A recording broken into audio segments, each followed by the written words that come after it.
Patay sa pamamaril ang dating aktor ng daytime dramang General Hospital na si Johnny Wachter matapos niyang pigilan ang umano'y pagnanakaw ng tatlong kalalakihan sa kanyang sasakyan sa downtown Los Angeles nitong Sabado ng umaga.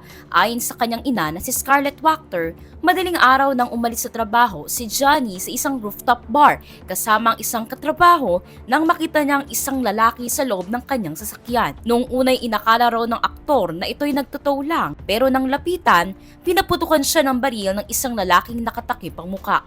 Agad namang isinugod ang aktor sa ospital pero idineklara ring dead on arrival. Inaalam na ang pagkakakilanlan ng salarin na patuloy na pinaghahanap ayon sa pulisya. Nagpaabot naman ng panalangin at pakikiramay ang buong production ng General Hospital sa kanyang pamilya.